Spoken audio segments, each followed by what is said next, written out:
தமிழகம் எங்கும் கிளைகளை கொண்ட Annamal institute of hotel management and hospital management படிப்பில் சேர்வதற்கான அட்மிஷன் நடைபெறுகிறது. சவுக்கு சங்கர் வழக்கை விசாரித்து வரும் நீதிபதி சுவாமிநாதன் தனக்கு அழுத்தம் தரப்பட்டதாக கூறிய நிலையில் இதுபோன்ற வேறு சில நீதிபதிகளுக்கும் வெவ்வேறு சந்தர்ப்பங்களில் மிரட்டல்களும் அழுத்தங்களும் வந்த சம்பவங்கள் நிகழ்ந்திருக்கின்றன. அது குறித்து விரிவாக பார்க்கலாம்.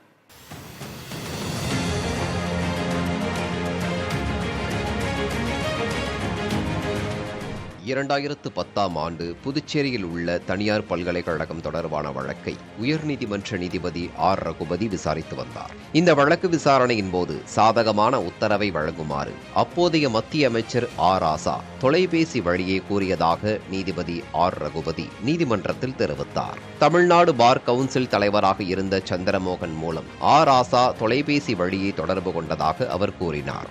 இது தொடர்பாக உச்சநீதிமன்ற நீதிபதிக்கும் அவர் புகார் மனுவை அனுப்பினார். 2014ஆம் ஆண்டு சென்னை உயர்நீதிமன்ற நீதிபதி CS கர்ணன் சக நீதிபதிகள் மீது புகார் தெரிவித்து வந்த நிலையில் அவருக்கு தொலைபேசி அழைப்பு மூலம் மிரட்டல் வந்ததாக தெரிவித்தார். இது தொடர்பாக அப்போதைய உயர்நீதிமன்ற தலைமை பதிவாளர் பொன் கலையரசன் மற்றும் கூடுதல் துணை காவல்துறை ஆணையரிடம் அவர் புகார் அளித்தார். இந்த புகாரில் விசாரணை நடைபெற்றாலும் மிரட்டல் விடுத்த நபர் யார் என்பது கண்டறியப்படவில்லை.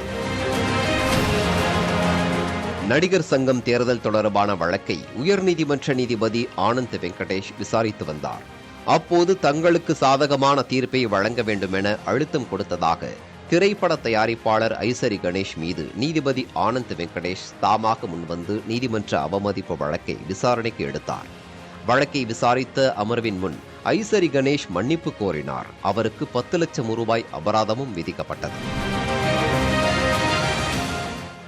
2023ஆம் ஆண்டு பாலியல் புகாரில் சிக்கியிருந்த பள்ளி தாளாளர் சிவசங்கர் பாபா தொடர்பான வழக்கை உயர்நீதிமன்ற நீதிபதி RN மஞ்சுளா விசாரித்து தீர்ப்பை ஒத்திவைத்திருந்தார்.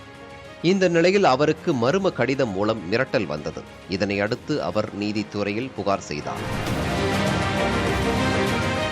யூடியூபர் சவுக்கு சங்கர் குண்டர் தடுப்பு சட்டத்தில் அடைக்கப்பட்டதை எதிர்த்து அவரது தாயார் கமலா தொடர்ந்த வழக்கு நீதிபதிகள் GR சுவாமிநாதன் மற்றும் பாலாஜி ஆகியோர் அடங்கிய அமர்வின் முன்பு விசாரணைக்கு வந்தது.